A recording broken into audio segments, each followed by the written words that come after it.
আজকে আমরা বিজ্ঞানের এমন একটা জগৎ নিয়ে কথা বলবো যা প্রায় কল্পনারও বাইরে।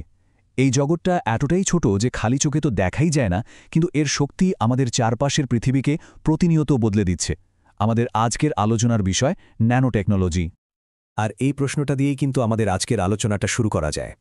কারণ এই যে অত্যাধুনিক প্রযুক্তি, এর সবচেয়ে বড় প্রমাণ তো আমাদের সবার হাতে হাতেই ঘুরছে। আর এর পেছনের মূল রহস্যটাই হলো ন্যানো টেকনোলজি। তো চলুন একদম গোড়া থেকে শুরু করা যাক।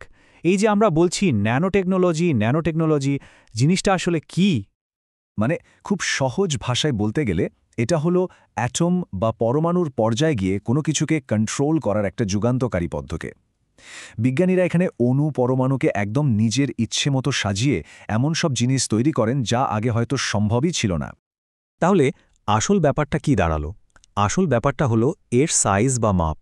বিজ্ঞানীরা 1 থেকে 100 ন্যানোমিটারের এই রেঞ্জটাকেই ন্যানো টেকনোলজির জগৎ বলে ঠিক করেছেন।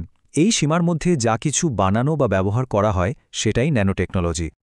এ নামের পেছনের গল্পটাও কিন্তু বেশ মজার, জানেন?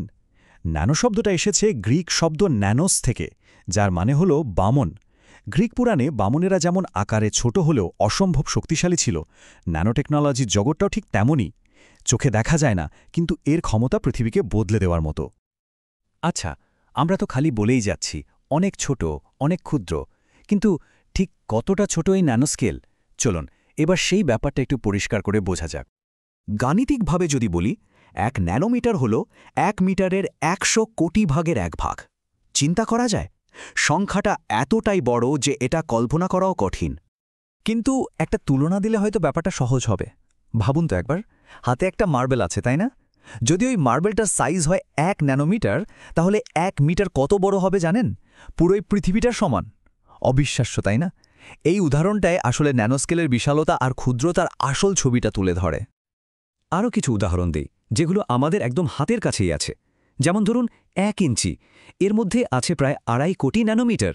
কিংবা ধরুন একটা খবরের কাগজের পাতা, ওটাও প্রায় 1 লাখ ন্যানোমিটার মোটা। এখন প্রশ্ন হল, এই যে এত অসাধারণ একটা প্রযুক্তি, এর আইডিয়াটা প্রথম কার মাথায় এসেছিল? চলুন একটু পেছনে ফিরে দেখা যাক। এর পেছনের মানুষটা হলেন আমেরিকান পদার্থবিজ্ঞানী রিচার্ড ফাইনম্যান। তাকেই কিন্তু বলা হয় ন্যানো টেকনোলজির জনক। আর ভাবুন, তিনি এই কথাগুলো বলেছিলেন এমন এক সময়ে যখন আজকের দিনের প্রযুক্তি ছিল স্রেফ কল্পবিজ্ঞান। সময়টা ছিল 1959 সাল। তিনি একটা লেকচার দিচ্ছিলেন যার নাম ছিল there's plenty of room at the bottom, মানে একদম নিচের দিকেও প্রচুর জায়গা আছে। সেখানেই তিনি প্রথম এই আইডিয়াটা দেন যে আমরা যদি অণু পরমাণুর লেভেলে গিয়ে কাজ করতে পারি, তাহলে আবিষ্কারের জন্য এক বিশাল নতুন জগৎ খুলে যাবে। কিন্তু কথা হলো, এত ছোট জিনিস বানানো হয় কিভাবে? এর জন্য মূলত দুটো মেন অ্যাপ্রোচ বা পদ্ধতি আছে।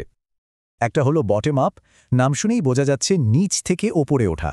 মানে ছোট ছোট অণু পরমাণু একসাথে জুড়ে জুড়ে একটা বড় জিনিস বানানো হয়, অনেকটা লেগো ব্লক দিয়ে খেলার মতো। আর আরেকটা হলো ঠিক এর উল্টো, টপ ডাউন। এখানে একটা বড় জিনিস থেকে কেটে ছেটে খোদাই করে একটা ছোট জিনিস বানানো হয়, ঠিক যেমন একজন ভাস্কর একটা বড় পাথর খোদাই করে মূর্তি বানান।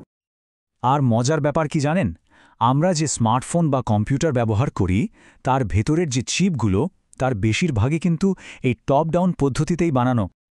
তো চলুন এবার একদম শুরুর প্রশ্নে ফিরে যাই। আমাদের কম্পিউটারকে এত পাওয়ারফুল বানানোর পেছনে ন্যানো টেকনোলজির ভূমিকাটা ঠিক কোথায়? উত্তরটা একদম সোজা সাপটা, কম্পিউটারের প্রসেসর। এই যে ছোট্ট একটা চিপ, এর ভেতরে কিন্তু কোটি কোটি মানে বিলিয়নস অফ সার্কিট থাকে। আর এই সার্কিটগুলো ডিজাইন করা হয় ন্যানোমিটার স্কেলে। এটাই ন্যানো টেকনোলজির সবচেয়ে বড় আর সরাসরি উদাহরণগুলোর একটা। আর এর কারণেই কি হচ্ছে? আমরা পাচ্ছি সুপার ফাস্ট প্রসেসর। আমাদের ডিভাইসগুলো আগের চেয়ে অনেক বেশি টেকসই হচ্ছে, আর ব্যাটারিও চলছে অনেক বেশি, কারণ এগুলো অনেক কম পাওয়ার নেয়। এখানেই শেষ না, হার্ড ডিস্কে যে এত ডেটা স্টোর করা যাচ্ছে, তার পেছনেও কিন্তু এই ন্যানো টেকনোলজিটি কেরামতি। তাহলে দেখুন, কম্পিউটিং জগতে তো ন্যানো টেকনোলজি একটা বিপ্লব ঘটিয়েই দিয়েছে। এখন প্রশ্ন হলো, এরপর কি? এই অবিশ্বাস্য প্রযুক্তিটা আর কোন কোন জগৎ বদলে দিতে পারে? চিকিৎসা বিজ্ঞান, এনার্জি সেক্টর, নাকি মহাকাশ গবেষণা? সত্যি বলতে সম্ভাবনাটা একেবারেই অসীম।